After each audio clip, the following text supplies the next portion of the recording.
tradition, même si bon, c'est le troisième webinaire que on organise, il y a déjà une petite tradition qui est en train de s'installer, c'est déjà de prendre connaissance avec toi. Alors, j'ai quelques questions à te poser rapidement pour en savoir davantage. D'abord, on sait qu'aujourd'hui, donc, tu es avocate au barreau de Paris, mais je voudrais connaître un petit peu plus ton parcours, nous dire déjà quel est le bac que tu as passé.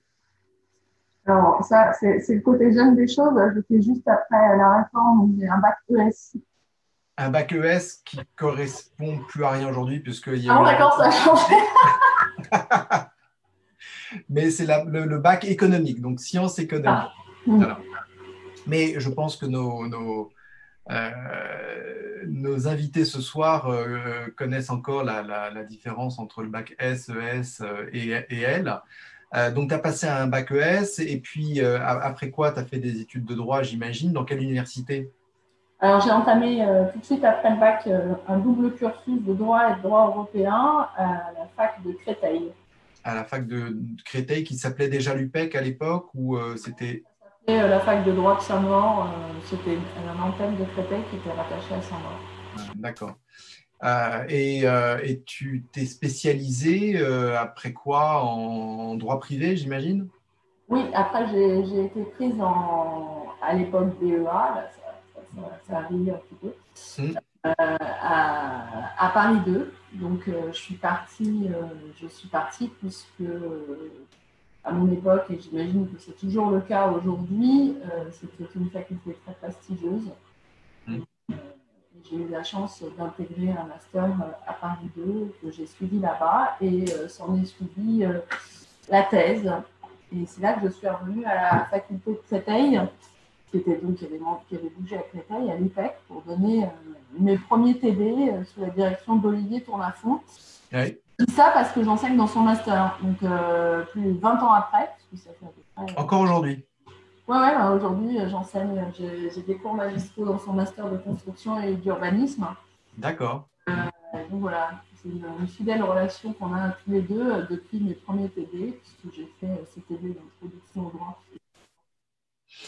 Est-ce que parallèlement, alors tu as donné des cours après ton DEA, et est-ce que tu as également fait des stages pendant tes études? Oui, j'ai fait des stages, j'avais déjà ce goût qui reste aujourd'hui de la pluriactivité. Oui. Donc j'ai fait des stages, notamment un stage qui m'a beaucoup marqué au sein du cabinet Pierrat, qui est très Hmm. beaucoup à la télé notamment. Et ça a été la révélation.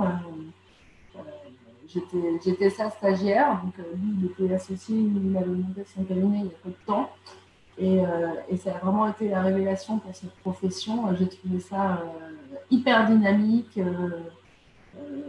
hyper jamais la même chose. Et je me suis retrouvée dans ce qui me semble aujourd'hui quelque chose d'assez instinctif, de défendre et de convaincre. Ça te paraîtrait déjà un conseil à donner à ceux qui nous écoutent de faire des stages Ah pendant oui, leurs études? ouais, tout à fait, parce que tant qu'on n'est pas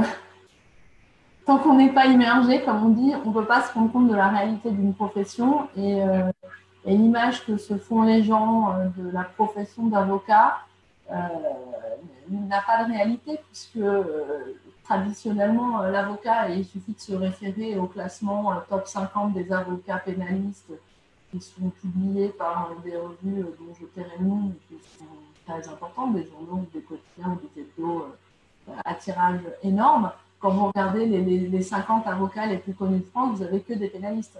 Alors, ça me Ouais. fait rire parce que c'est sympa pour tous les autres.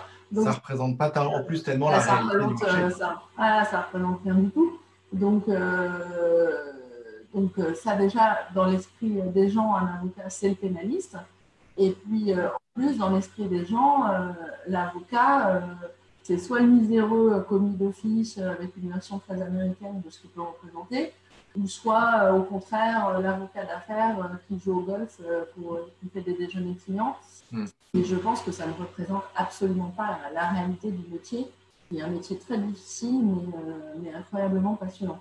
Donc, tant qu'on n'a pas fait un stage, on ne peut pas se rendre compte ce qui nous attend. Ça, c'est du point de vue de l'épanouissement personnel de l'étudiant. Maintenant que toi, tu es passé du côté des associés, parce qu'il me semble qu'aujourd'hui, tu es associé dans ton cabinet. Est-ce que tu dirais que tu regardes ce point dans les CV qu'on t'envoie? Est-ce que tu vérifies que pendant les études, les candidats, les jeunes candidats qui postulent dans ton cabinet ont fait des stages, ou c'est un point qui te paraît secondaire et que tu te concentres plutôt sur les diplômes? Alors pour moi, c'est un point primordial parce que ça, c'est le côté prof qui prend le dessus. Je sais que, ça, par exemple, le concours d'avocat est un concours extrêmement difficile et ce n'est pas parce qu'on le rate qu'on sera un mauvais avocat. C'est complètement décorrélé, à mon sens.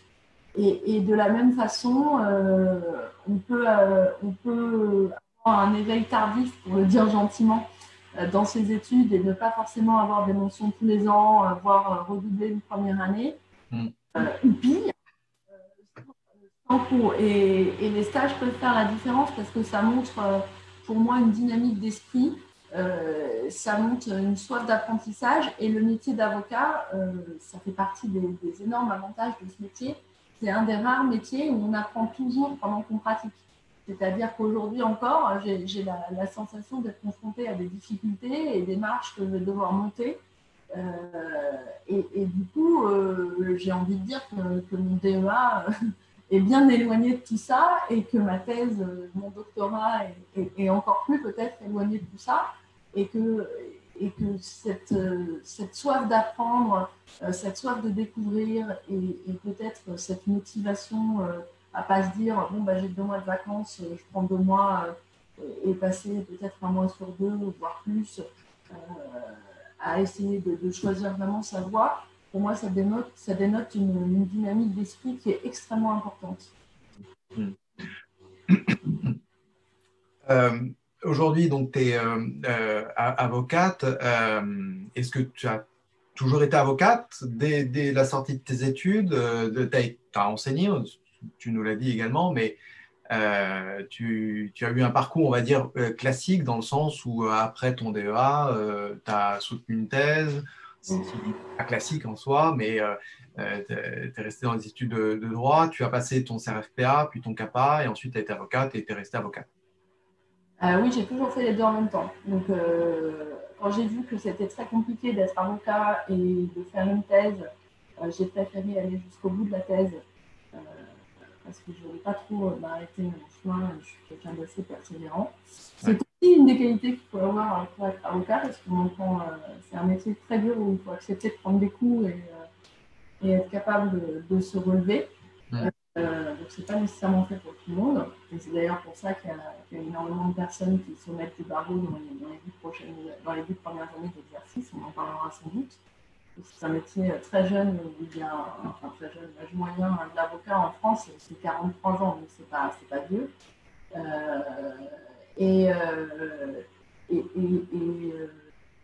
sais pourquoi je disais ça. Oui, c'est parce que du coup j'ai fini ma thèse et j'ai prêté serment après avoir été docteur en droit, mais j'ai toujours fait les deux. D'accord. La prestation de serment, j'ai des cours à la fac et pour moi c'est fondamental parce que c'est des activités qui sont extrêmement complémentaires. Ça ne permet pas trop de se prendre au sérieux parce que quand on est dans des étudiants en cours, voilà.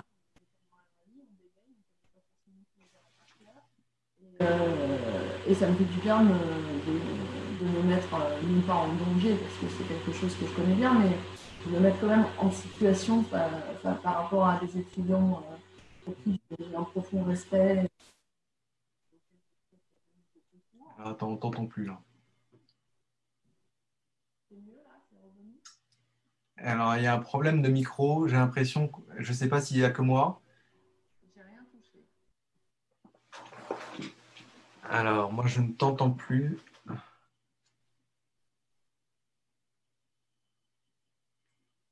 J'ai l'impression que c'est pas. Est-ce que... Oui, on a bien un problème de son. Ah, ça revient. C'est un peu. Rien, parce que j'ai vraiment rien touché. D'accord, on va s'en sortir, t'inquiète pas. Et, c'est un métier que tu envisages de faire toute ta vie ou tu as déjà des idées de pour l'instant, Moi, j'aimerais bien. J'ai eu la chance d'être associée, de monter mon cabinet. Donc,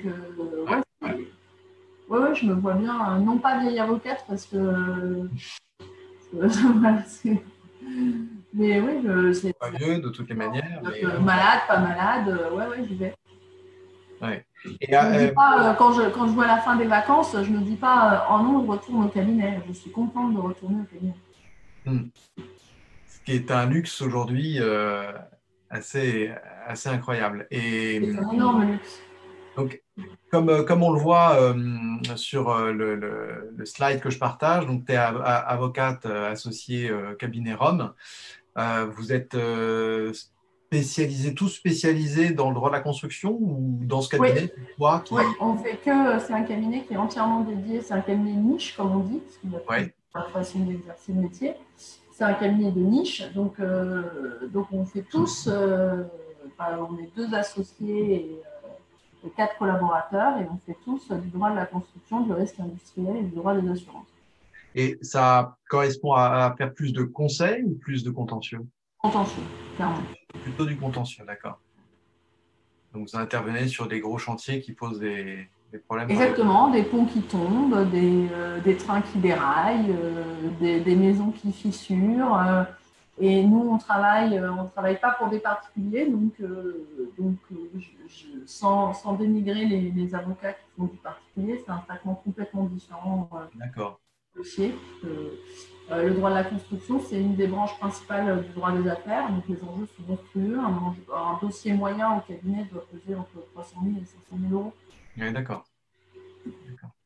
Ça t'amène à beaucoup voyager parce que ça aussi, c'est une question qu'on a souvent des étudiants pour savoir, qui veulent se faire une idée du métier d'avocat. Est-ce que c'est un métier plutôt sédentaire? Est-ce que c'est un métier qui amène à voyager? Est-ce que tu voyages à l'étranger ou est-ce que tes litiges sont plutôt situés en France?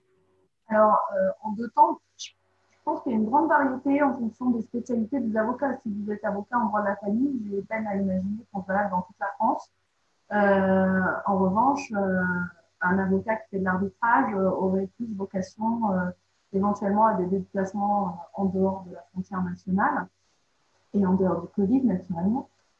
Mais pour ce qui me concerne, le droit de la construction, c'est un droit franco-français, donc il y a très peu d'éléments d'extranéité. Donc il peut y avoir des chantiers internationaux ou il peut y avoir des sociétés internationales qui vont participer à des chantiers français, mais généralement les règles de compétences d'attribution et de juridiction sont réglées dans les contrats. Donc il y a finalement relativement peu de déplacements à l'étranger. Alors j'ai été déplacée en Belgique, en Italie, au Luxembourg, en Angleterre, mais ça reste relativement marginal. En revanche, en France, il y a, dans la matière qui me concerne, énormément de déplacements. Pourquoi? Parce que déjà, on est saisi sur des chantiers qui se situent dans la France entière. Et comme c'est une matière éminemment technique, puisque pour imputer un dommage à un constructeur, il faut savoir la faute de qui il est arrivé. Donc, généralement, ce sont des dossiers qui partent, comme on dit, en expertise judiciaire, c'est-à-dire qu'on demande au juge la désignation d'un expert judiciaire, qui est un ingénieur, un technicien, qui, lui, va déterminer l'origine et la cause des désordres. Et de ce fait, il peut y avoir 1 ou 2 ou 3 ans d'expertise sur le chantier. Donc, on prend le train et l'avion plusieurs fois par semaine. Au départ, quand j'ai débuté, m'éclatais littéralement, parce que je me retrouvais le matin sur le vol de 5h30 pour Bordeaux, et je trouvais ça complètement exaltant. Mais c'est ça seule. Là, on va rebuter la moitié. Encore que non, quand on est jeune, je crois que ça fait partie effectivement de l'excitation qu'on peut avoir au début de sa carrière. C'est peut-être pas la même qu'on a une fois qu'on a des enfants et qu'on a vécu l'expérience déjà d'être réveillé tous les matins à 5 heures contre son gré. Hein. Quand c'est pour prendre l'avion, c'est encore moins amusant. Alors, je te remercie d'avoir répondu à ces questions. On te connaît un petit peu mieux maintenant.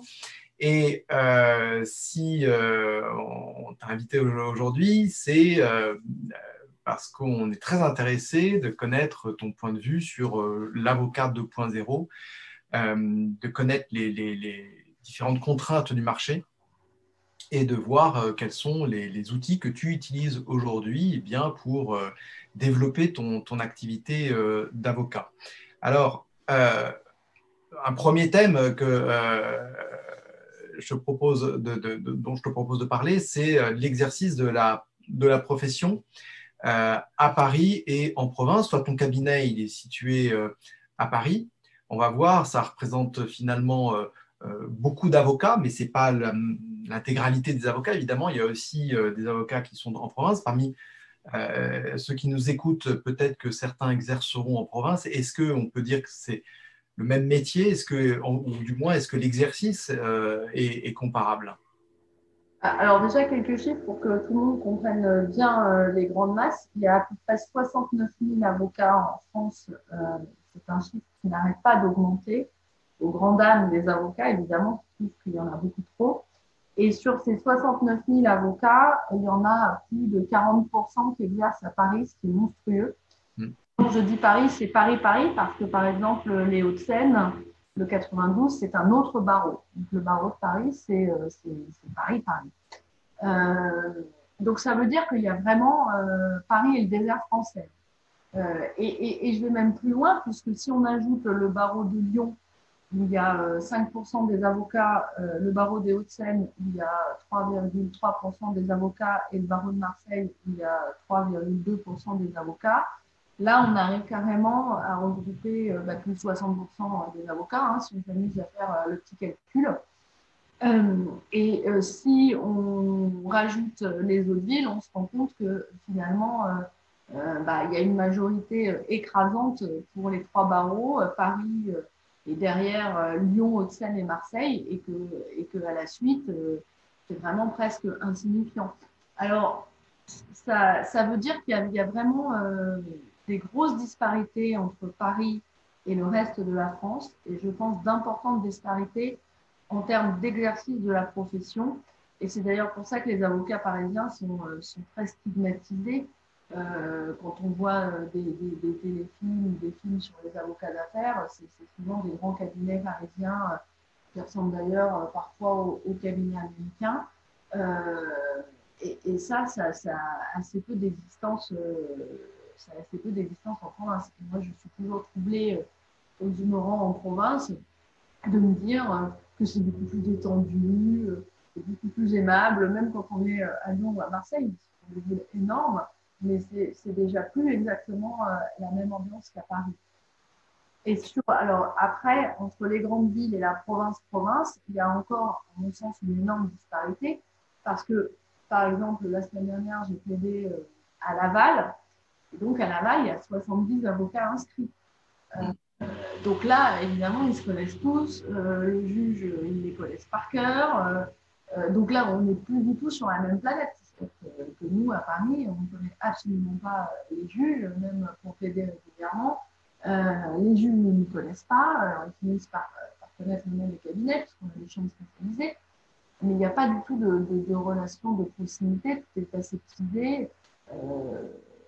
Et même entre confrères d'une même spécialité, on ne se connaît pas tous. Donc, il y a vraiment beaucoup plus de distance qu'en province. Alors, ce sont deux façons d'exercer le métier qui sont complètement différentes.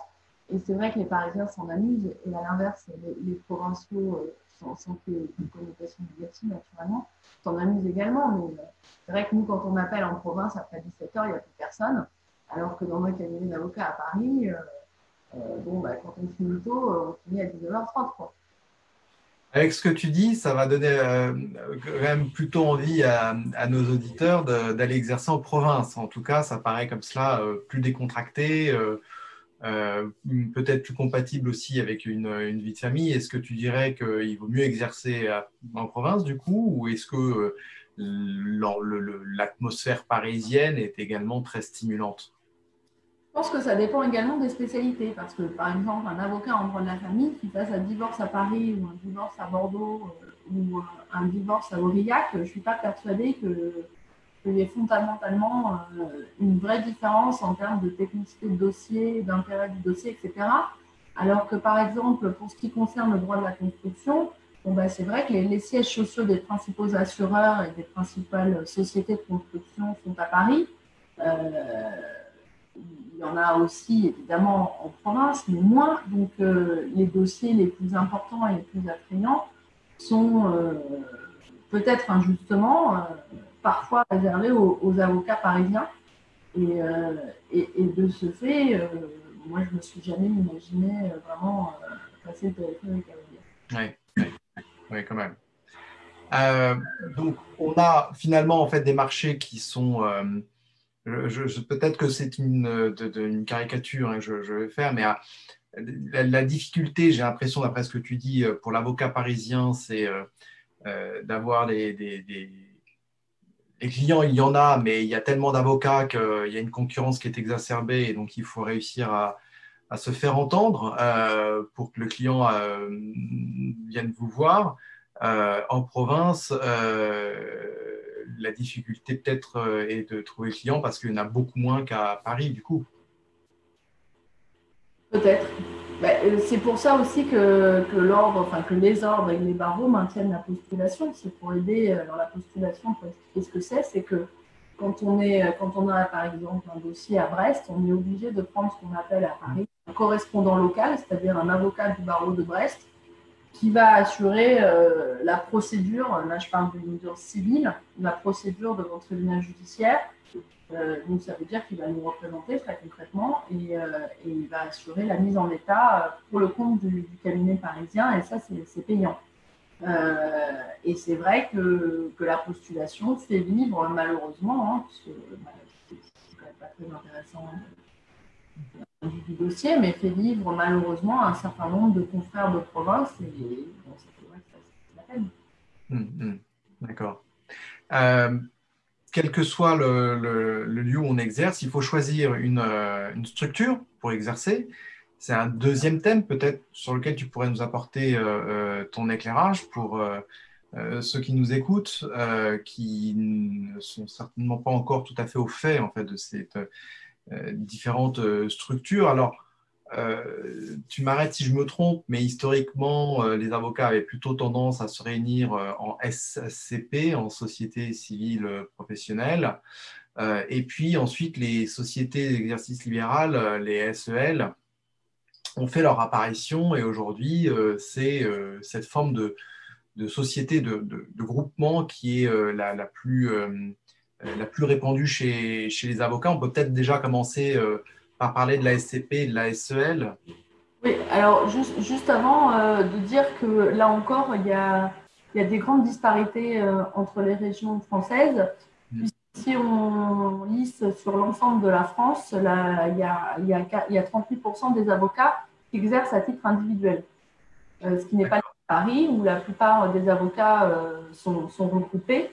Mais en France, il y a quand même 38% qui exerçaient en 2019 à titre individuel, donc c'est beaucoup.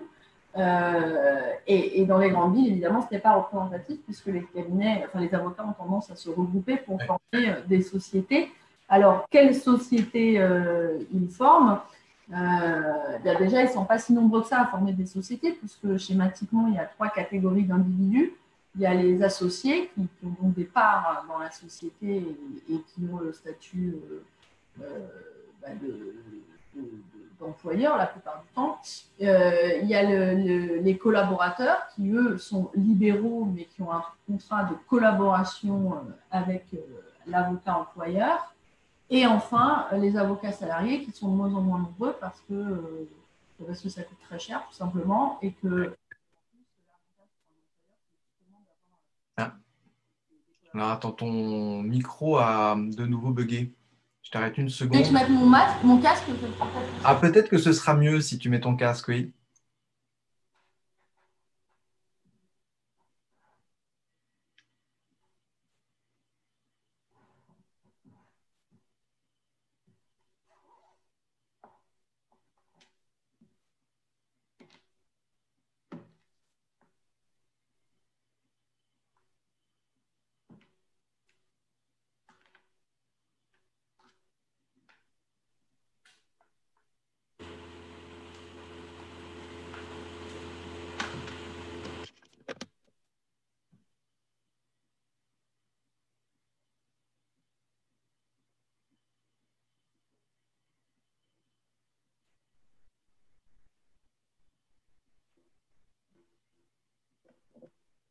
Là, c'est mieux.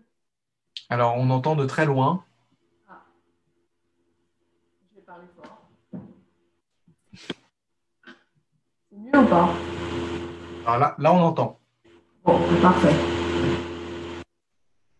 Donc oui, aujourd'hui, le mode d'exercice le plus utilisé, c'est celui de la CELAR, puisqu'il y a à peu près 43% des avocats qui exercent en CELAR, donc ce sont comme des SARL, mais à titre libéral, et les SCP, c'est exactement comme tu l'as dit, c'est un peu l'ancien temps, hein, on n'en fait plus de SCP, ça représente encore 21%, mais les gens qui créent des sociétés aujourd'hui vont soit faire le choix de la CELAR, c'est-à-dire société de droit commun, SARL, ou carrément l'association type. Alors, avantage, inconvénient, ben, ça dépend de ce qu'ont envie de faire les associés, hein, tout simplement, puisque si vous êtes en association, ben, c'est la forme la moins stricte et la plus souple, j'ai envie de dire. En revanche, ce n'est pas la moins risquée, puisque chaque membre de l'ARPI est responsable pour les autres. C'est pour ça que la CELAR a beaucoup de succès aujourd'hui, puisqu'elle fonctionne comme une SARL. Donc, oui, il y a un affectio societatis, etc. Mais du coup, il y a une responsabilité solidaire qui est moins. Dans le monde commercial, il y a une forme de société qui a beaucoup de succès, c'est la SAS. Est-ce qu'il existe un équivalent? C'est la CELAS. C'est la CELAS qui fonctionne exactement comme une SAS, mais à titre libéral. À titre libéral aussi. Et c'est une forme de société qui est beaucoup choisie ou De plus en plus parce que elle offre plus de liberté et elle peut avoir des avantages fiscaux par rapport à une SARL. Notamment de remontée de dividendes, enfin je ne rentre pas dans les détails, mais et il y a de plus en plus de cabinets qui créent des sociétés holding qui viennent chapeauter ça, avec éventuellement des cabinets secondaires en province, des sociétés sœurs, etc. Donc il y a tout. En fait, on peut aujourd'hui, alors en fait en droit, je dois dire, en droit aujourd'hui, on peut complètement calquer le droit des sociétés au type d'exercice d'avocat. D'accord. Ça a beaucoup évolué. Alors ce soir, on a dans nos auditeurs, auditrices, on a pas mal de femmes. Et donc le thème suivant va les intéresser, c'est la question de la répartition par sexe dans la profession. Comme je l'ai reporté sur mon schéma, il y a une majorité de femmes chez les avocats, de la même manière qu'il y a une majorité de femmes chez les magistrats. Le monde du droit est, semble-t-il, un monde qui attire plus les femmes que les hommes. Et en ce qui concerne la profession d'avocat, il y a 54,6% de femmes. Alors, on a cette idée que malgré ces statistiques, il y a dans la profession plus d'hommes associés que de femmes. Est-ce que c'est un cliché? Et si ce n'est pas un cliché, comment tu expliquerais ce phénomène? Ce n'est pas du tout un cliché, c'est même un vrai problème, puisqu'il y a 60% de femmes dans les facs de droit, 54% de femmes qui ont le CAPA. D'ailleurs, le résultat est aujourd'hui, bravo à ceux qui l'ont eu. Et puis, à Paris, il n'y a plus que 12% de femmes qui sont associées. Donc, qu'est-ce qui s'est passé entre les deux? Donc, ça, c'est le premier point. Et puis, encore aujourd'hui, en 2020, il y a des différences de rémunération qui sont monstrueuses. Pour vous donner un ordre d'idée, le revenu moyen des femmes est de 51 169 € hors taxe, parce que par mon honoraire, par an, alors qu'il est de 98 620 pour les hommes. Et ça, c'est lissé sur la France entière. Et à Paris, c'est encore pire, puisque c'est 61 000 pour les femmes et 128 000 pour les hommes. Ouais. C'est normal, puisqu'il y a plus d'hommes associés, donc il y a plus d'argent. C'est une première explication. Donc, c'est complètement monstrueux. Et je vais même encore plus loin pour vous dire qu'on n'est pas dans la caricature et que c'est un vrai sujet. C'est que pour les femmes, un des caps les plus difficiles à franchir, c'est celui de la maternité, ce qui peut sembler complètement hallucinant en 2020, mais c'est le cas, puisque 83% des femmes avocates considèrent que ça a été un frein dans leur carrière. Et d'ailleurs, elles sont 35% à soumettre du barreau dans les 5 années qui suivent un accouchement. Ah oui, d'accord. C'est dire à quel point soit elles le vivent mal, soit elles n'y arrivent pas, ou soit on leur fait comprendre que c'est pas possible avec une vie d'avocate. Donc ça, c'est un vrai sujet Ouais. qui est encore tabou parce que même si aujourd'hui l'ordre s'en est saisi, puisqu'on a eu la chance d'avoir 2 femmes bâtonnières, Christiane Ferrat-Schulz et Marie Perron, qui ont fait beaucoup de choses pour les femmes, notamment au sein du barreau de Paris. Et aujourd'hui, Christiane Ferrat-Schulz au sein du CNB, Conseil national des barreaux. Mais il y a encore une grosse omerta, c'est-à-dire qu'il y a très peu de sanctions disciplinaires. Ton micro est reparti, alors on va le laisser revenir gentiment.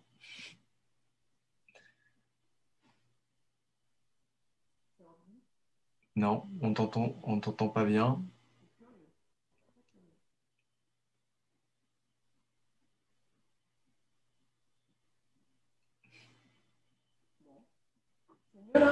Ça y est, c'est revenu. Oui, tu disais, c'est une omerta. Pour abonder dans ton sens, quand j'ai fait mes recherches justement sur la répartition par sexe dans la profession, j'ai trouvé en fait ces chiffres entre les hommes et les femmes assez facilement. En revanche, la différence, la répartition au sein des associés, c'était une information qui a été beaucoup plus difficile à trouver. C'est comme si c'est une information sur laquelle on n'avait pas fait beaucoup de rapports en réalité. Dans les études qui sont faites année après année, notamment par le gouvernement, on ne trouve pas cette donnée de répartition par sexe chez les associés. Et c'est vrai que il semblerait qu'il y ait encore beaucoup de progrès à faire dans ce domaine-là. Il y a l'une des raisons les plus avancées, c'est effectivement l'incompatibilité des fonctions d'associés, du rythme de travail que cela impose avec la vie personnelle. Comme si, voilà, encore une fois, on va retomber un peu dans les clichés, mais comme si c'était la femme qui devait s'occuper effectivement des enfants, de la maison, et que ça, cette vie de famille n'était pas compatible avec la vie d'un associé en cabinet d'avocat. Ah oui, les clichés ont la peau dure. Oui, n'est-ce pas? Mais on va en reparler parce que Alice au pays du droit découvre justement un petit peu tous ces clichés et que le travail que tu fais, notamment à travers les BD que tu as publiés, je crois, vise notamment à dénoncer ce type de clichés et à faire avancer un petit peu les esprits sur cette question. Oui, c'était un point central que je voulais développer parce que y a très peu de consoeurs et de confrères qui s'expriment sur le sujet. Et évidemment, parce que c'est un sujet qui est compliqué, qui est sensible. Et moi, je comprends parfaitement qu'une associée soit moins bien payée qu'un homme parce qu'elle doit rentrer, par exemple, tous les jours à 18h pour libérer le nounou. Je peux l'imaginer. Mais je ne peux pas imaginer qu'elle ne puisse pas briguer l'association tout simplement parce qu'elle a décidé d'avoir des enfants. Ce sont 2 choses qui sont complètement différentes. Qu'elle gagne un petit peu moins parce qu'elle travaille moins, pourquoi pas, ça je peux l'entendre. Mais encore que, est-ce que c'est en termes d'heures de travail que ça se calcule? Ça, c'est encore un autre point à découvrir. Mais bon, à schématiser, on pourrait l'imaginer. Mais là, je parle de vrais sujets qui confinent à la discrimination d'ailleurs. Et du coup, ça a tout de suite été un des termes centraux d'Alice au pays du droit. Et d'ailleurs, il va lui arriver tout ce qui arrive, c'est-à-dire qu'elle va tomber enceinte et elle va subir les foudres de ses associés et elle-même va avoir beaucoup de difficultés à tout gérer.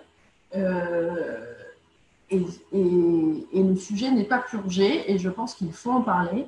De la même façon qu'il y a eu quand même une grosse libération avec le hashtag Balance ton associé, puisque lors du barreau de Paris à Anjouan, même si évidemment tout le monde ne le sait pas, mais en tout cas à Anjouan, elle a créé une commission spéciale pour les problématiques de harcèlement dans les cabinets d'avocats pour les femmes, enfin pour les femmes. Et là, de la même façon, je pense qu'on en parle de plus en plus de ces problèmes. et que la parole se libère. Et du coup, j'ai trouvé que par le biais de l'humour, alors je ne sais pas si c'est drôle, mais en tout cas, c'est censé être drôle, que par le biais de l'humour, c'était plus facile de faire passer des messages, sachant que juste pour le trait, tout est vrai. Hein. Alors, écoute, tu réponds à une des questions que je voulais te poser justement tout à l'heure au sujet de cette BD. Et tout est vrai, donc.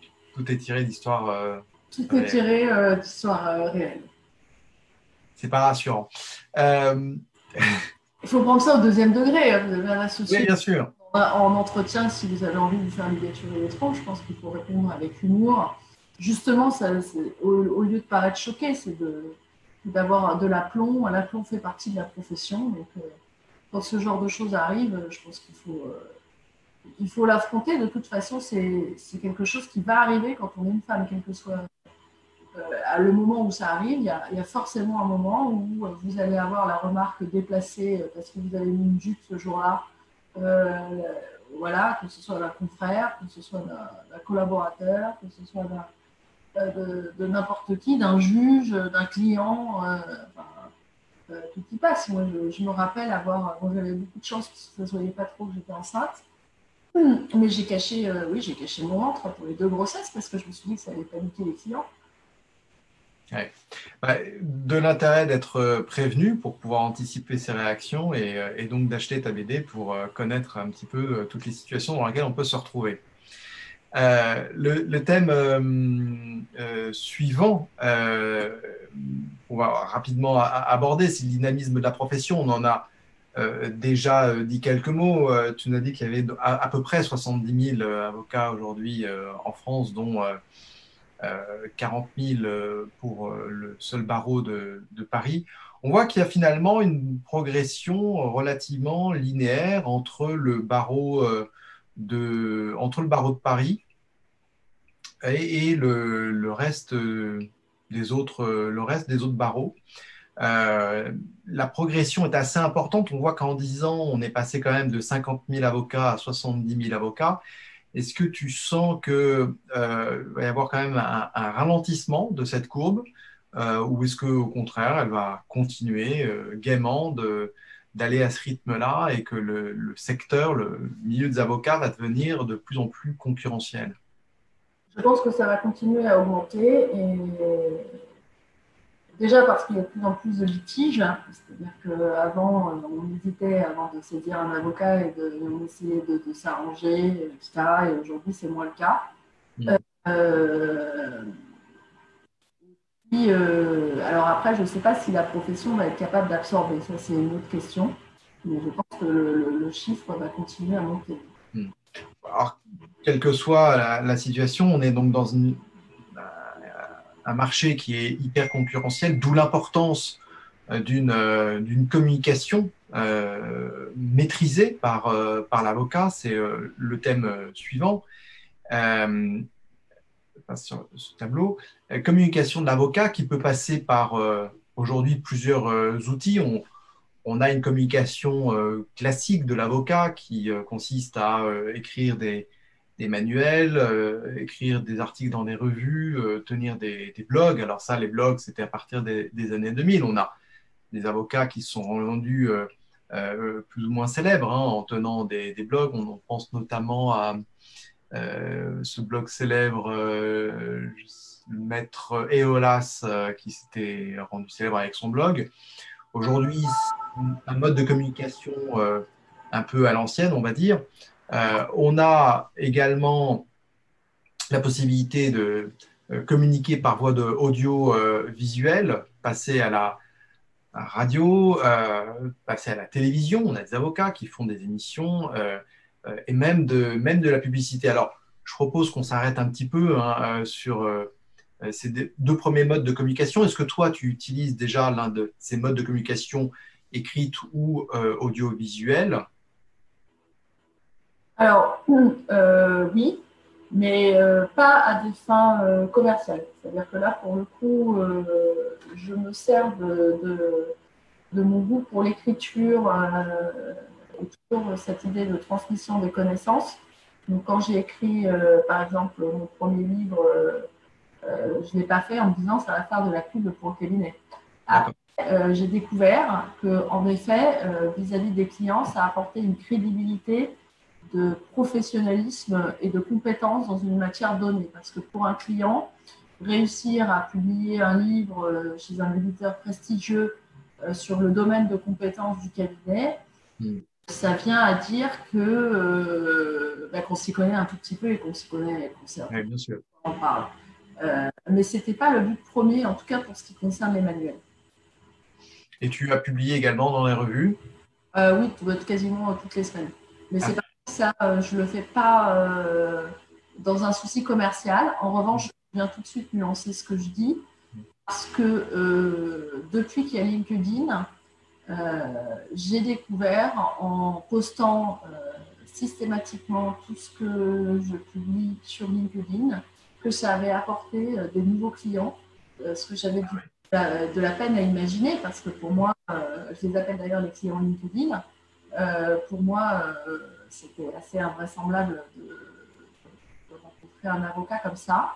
En réalité, c'est un réseau qui fonctionne assez bien parce qu'à force, on finit par rencontrer des gens qui ont la même spécialité, hein, c'est des vrais réseaux professionnels, et qui sont parfois en recherche d'avocats ou qui vont donner un dossier test et puis qui peut se concrétiser par un courant d'affaires par la suite.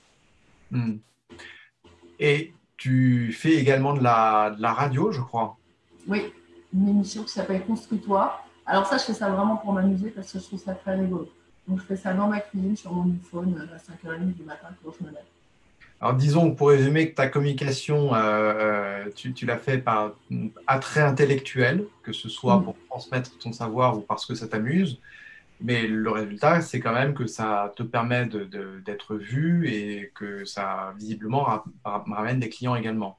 Exactement. C'est-à-dire que j'ai mis beaucoup de temps à me dire que ça pouvait intéresser des gens. Et puis je me suis dit, bon, je vais les mettre en ligne et puis on va bien voir si ça intéresse des gens. Donc, de toute façon, ils existent, parce que moi, je ne fais que les choses par amusement. Donc, que ce soit Construis-toi ou Radio Imo, les deux radios sur lesquelles j'interviens, Construis-toi, c'est sur l'ex-radio. Eh bien, c'est vrai que je les relaye sur les réseaux et si c'est pas sur l'un, il se passe sur l'un, et s'il se passe quelque chose, il se passe quelque chose. Je me dis qu'il y a une complémentarité dans tout ça et qu'il faut essayer de créer des mouvements circulaires. Alors, historiquement, les avocats, et déontologiquement, les avocats ne pouvaient pas faire de pub. Et la France a été condamnée par la Cour européenne des droits de l'homme. Il y a certains avocats, certains cabinets, enfin non, on va dire, il y a un cabinet, un seul, qui a fait de la pub. Donc aujourd'hui, c'est un mode de communication qui est possible. Alors, simplement pour qu'on ait une idée de ce à quoi ça correspond, je proposais qu'on regarde le spot de pub, si tu veux bien, pour voir à quoi ça correspond. Je sais pas. C'est pas mon cabinet, hein, c'est pas mon cabinet, précisons. Tu précises. Alors, j'ai l'impression que c'est pas, là on voit pas, c'est pas partagé encore. Hein. Tu ne vois pas à l'écran encore, je crois. Alors, donc, voilà ce que donne cette pub. Un avocat à la télévision, ça vous étonne? Pourtant, si nous prenons la parole aujourd'hui, c'est que nous sommes convaincus que notre métier doit être. Au cabinet Cole, nous avons donc créé le premier réseau d'avocats où le prix de la procédure est forfaitaire, connu d'avance et payable en 10 fois sans frais. Pour être certain de s'engager dans une procédure adéquate, le premier rendez-vous est toujours gratuit. Voilà, c'est bref, bon, mais ça, c'est assez étonnant, effectivement. Est-ce qu'on peut dire que c'est réussi? Ça, ce sera l'appréciation de chacun. Mais voilà, pour ceux qui nous écoutent, sachez que c'est désormais possible, effectivement, de faire de la publicité pour un cabinet d'avocats. Est-ce que tu y songes, toi? Non, pas du tout. Pas du tout. C'est pas encore dans la culture française. C'est-à-dire que moi, mon public, c'est pas celui. Regarde la télé. La télé, voilà. Il faut préciser que ce cabinet d'avocats se spécialise surtout dans le droit de la famille, je crois, et fait beaucoup de divorces. Hein, donc, oui, ça peut avoir du sens. Bon. C'est sûr que dans le droit de la construction, ce serait sans doute décalé. Autre forme de communication possible, tu en as déjà un petit peu parlé, évidemment, les réseaux sociaux avec LinkedIn. Donc, LinkedIn, tu dis que c'est un réseau qu'il est intéressant de construire. Et pour ceux qui nous écoutent, qui n'ont peut-être pas encore terminé leurs études, ça vaut la peine effectivement de se créer un réseau via LinkedIn. Complètement. Et même quand on est étudiant ou jeune collaborateur, je pense qu'il faut commencer à tisser ce réseau parce que ça permet de voir finalement assez facilement le profil des gens. Il y en a qui publient beaucoup, il y en a qui sont très actifs, d'autres qui ne font jamais rien.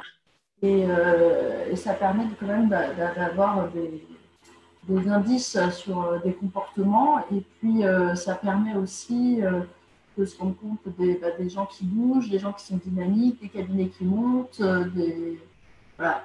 Et ça permet aussi d'avoir une veille juridique, que j'allais oublier, parce que c'est l'aspect essentiel de LinkedIn. C'est que tout le monde poste toutes les actualités. Et donc, ça permet d'être au courant de tout ce qui se passe sur un domaine du droit quasiment instantanément, parce qu'il y a forcément quelqu'un qui va poster une info. Ouais. Et tu utilises également Facebook, Instagram, ce type de réseau pour ton métier? Non, pas pour mon métier. D'accord. Mais il y a plein de cabinets qui le font, qui ont des comptes Twitter, des comptes Facebook et des comptes Instagram. Mais ça redondant par rapport à LinkedIn et encore une fois, ça dépend du public ciblé. Oui. Mais quand on est dans l'ultra cabinet niche et l'ultra professionnalisation comme moi, j'étais moins, voilà, c'était moins sur un réseau Facebook ou Instagram à mon sens. On a des cabinets effectivement qui postent notamment sur Instagram. Alors là aussi, je voulais montrer un exemple d'un avocat qui poste du coup la fin d'une réunion. C'est en province. C'est quand même un petit peu l'exemple à ne pas suivre, là je dirais. Je ne sais pas ce que tu en penses, mais ce n'est pas très envie. Cette salle toute vide post-réunion.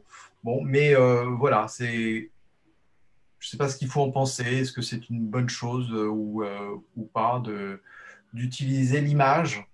Est-ce que finalement la profession d'avocat est une profession de l'image? Voilà.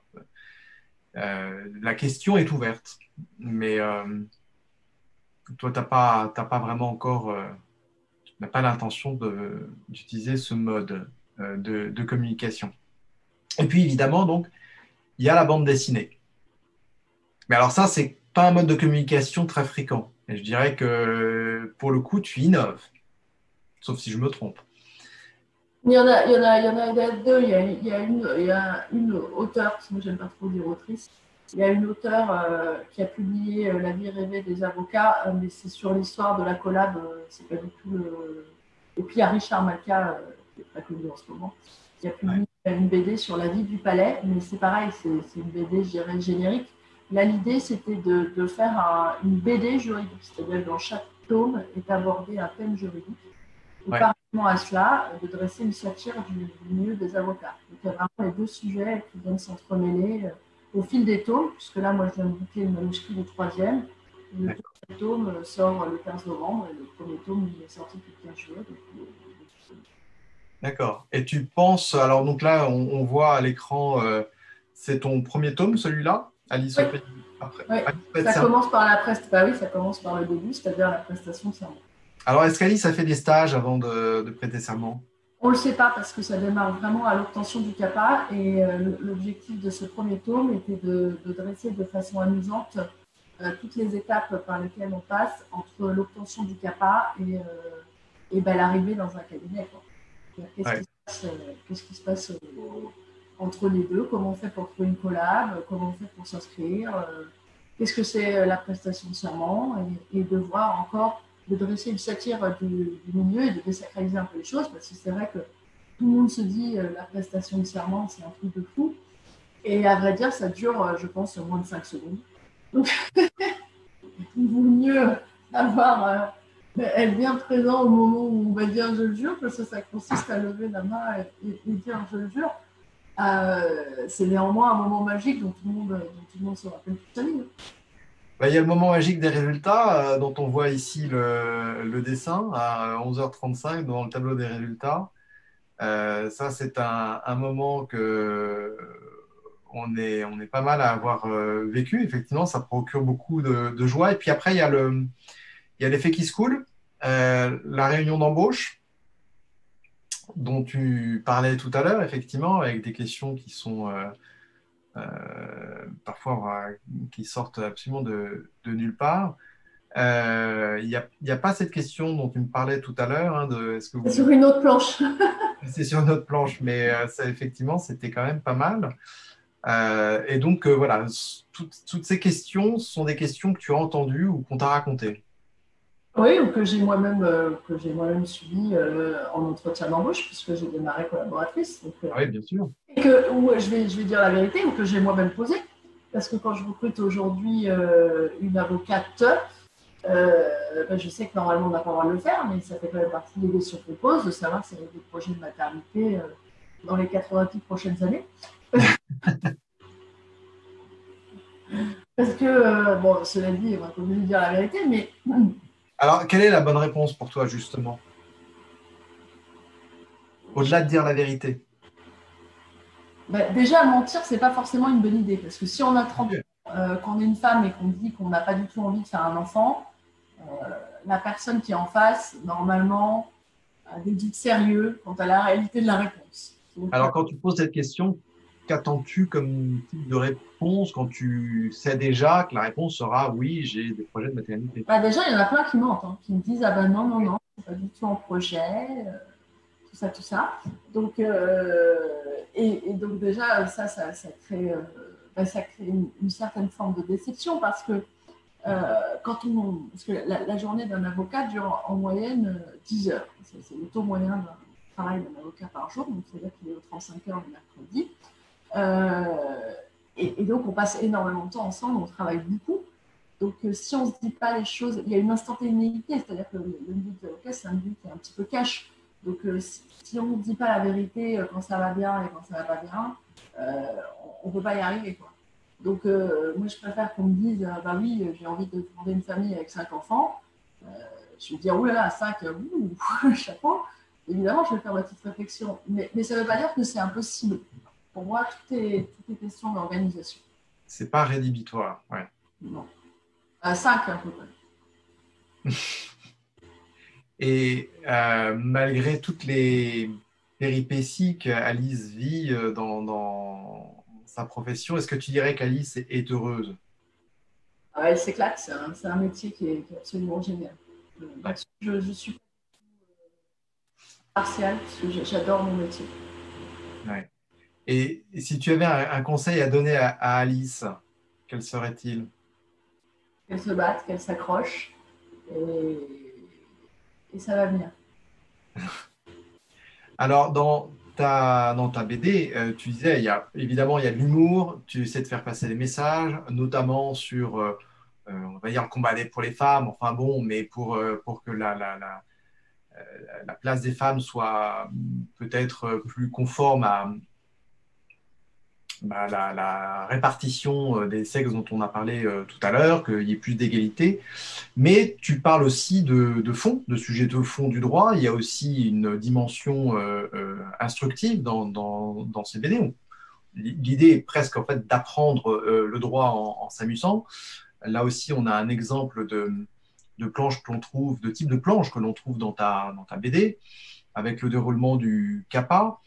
Est-ce qu'il y a eu... Tu as fait donc 2 autres tomes. Il y en a un deuxième qui est sorti qui portait sur quel sujet? Sur le 15 novembre sur la réforme de la procédure civile. Ça, c'est le numéro 2. Ouais, et le numéro 3, c'est sur Alice commise d'office. D'accord. Qui est en cours d'illustration. D'accord, formidable. Et donc le 15 novembre, réforme de la procédure civile. Ouais.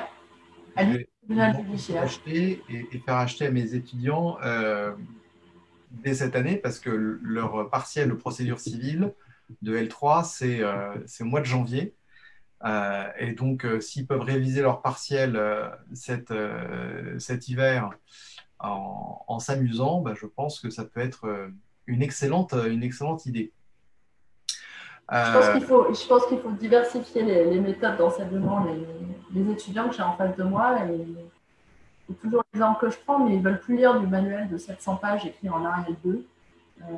ils ne travaillent plus du tout comme moi je travaillais avec de la fiche d'Ostol. Bon, ils ont encore les stabilos de toutes les couleurs, hein, sur tous les films, mais j'ai l'impression qu'ils ne travaillent plus pareil. Et l'idée aussi, là encore, c'était de casser un petit peu les codes et de dire que le droit, ce n'est pas poussiéreux, ça peut être drôle et que tout est une question de prisme d'apprentissage.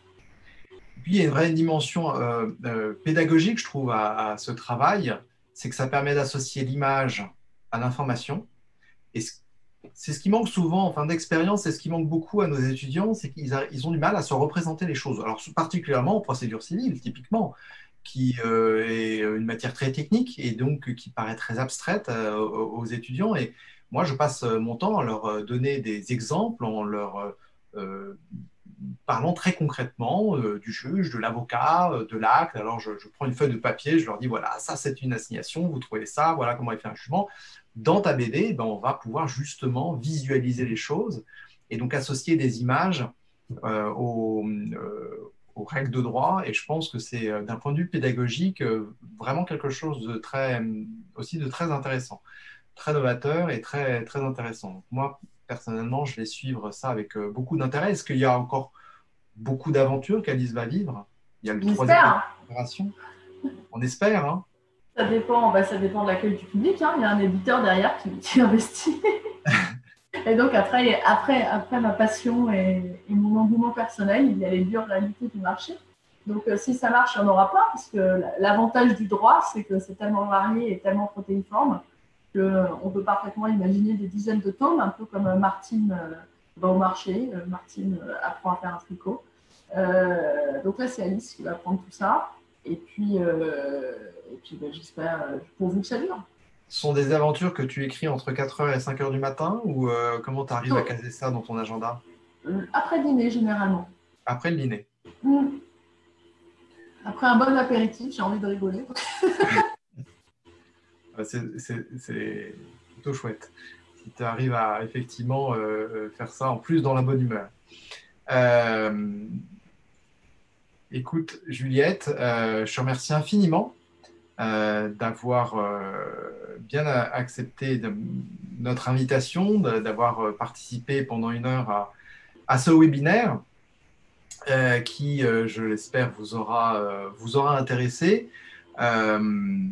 On attend avec impatience maintenant les prochaines aventures d'Alice au pays des droits. Il me reste à vous remercier de vous être connectés, d'avoir assisté à ce webinaire. Je vous annonce que notre prochain webinaire sera le 1er décembre 2020. Avec qui, Juliette? Avec Olivier Bachelet, qui va nous parler de la profession de magistrat.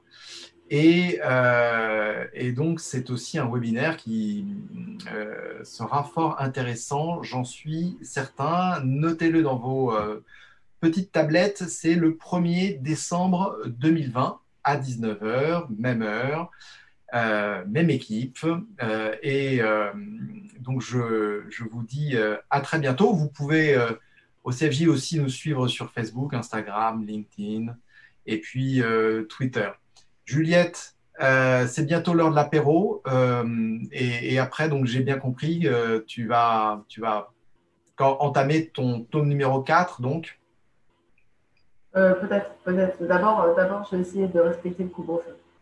Oui, c'est vrai, il faut que tu partes. Je ne peux pas te faire d'attestation à distance, mais comme tu es associé, normalement, tu devrais pouvoir te faire une attestation, une auto-attestation. Merci en tout cas au CFJ. Merci infiniment, Juliette. Merci à vous. Au revoir.